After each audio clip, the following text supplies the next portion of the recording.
Star Trek Beyond. Crappy title, right? It's kind of like Batman Forever in my mind. Batman will come for me. Our captain will come for us. I'm counting on it! I'm counting on you. Okay, I'm gonna keep this really short and sweet because I don't want to spoil the movie and I don't have a whole lot to say about the movie. So, pros first. What did I like about the movie? I thought it was great. I thought it was visually stunning. The landscapes were pretty cool looking. The stunt works were pretty cool. The action was great. Real popcorn type of flick, and I love watching the characters because the characters are pretty much fully developed by now. We're way past the first movie, and now they're pretty much solidified in the characters that we know and love from the TV show from all those years ago. But that's also the problem I have with the movie, is because now that we have these characters that are fully formed into the expectations that people have for them from the TV show, we've hit a wall. There is zero character development in any of these characters, and after 20 minutes, it becomes boring to watch them on some level because this is very much a movie that's episodic.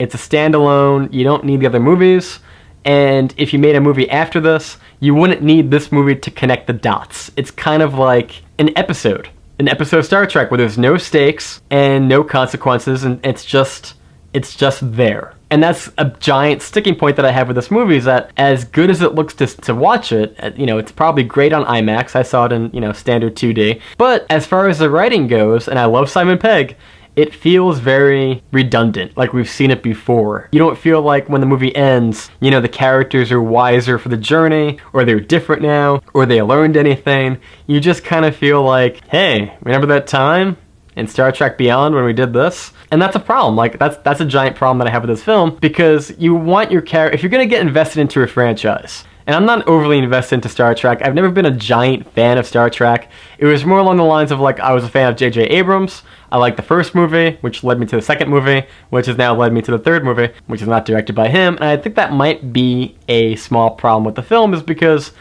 I think because J.J. Abrams and company were not involved the way they were in the first two movies, they played it very safe. I feel like J.J. would have done something a little bit more risky. He would have progressed the characters.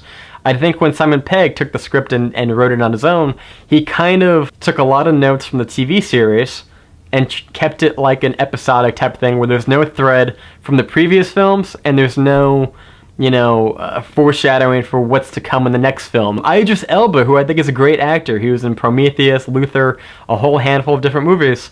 And I love him as an actor. I think he's great. He'd probably make a great James Bond, but even in this, like, he's caked up in makeup, and you don't really feel like you're watching Idris Elba. I much would rather have seen him not in makeup on Starfleet, playing one of the crew. Anybody could have played that villain. It felt like a 90s TV episode where it's like, okay, we have a villain, and now he's done. Right? And that's pretty much a problem I have with this movie. So go check it out. I think visually it's a lot of fun. There's a great dirt bike scene with Chris Pine that I thought was great. The only issue is that it doesn't progress the story. So if that's an issue with you, maybe it's not. It is a popcorn summer flick. So if you can just accept it as that and nothing more, then I think you'd be alright with it. Like I said, I didn't hate the film. I just didn't love it. It was kind of just like, meh. Because when we look back, it won't be memorable. I think in 5 years, nobody's going to be talking about Star Trek Beyond. They're going to be like, oh yeah, that was one of the movies that they cashed in and did more of the same, kind of. Me, personally, I give it a C+. Because it didn't dare to do anything new and original. It played it very safe. But be sure to comment in the section down below. I'd love to know what you thought of the film. And if you like this channel, be sure to subscribe. Until next time, guys, thank you so much for watching, because you just got burned.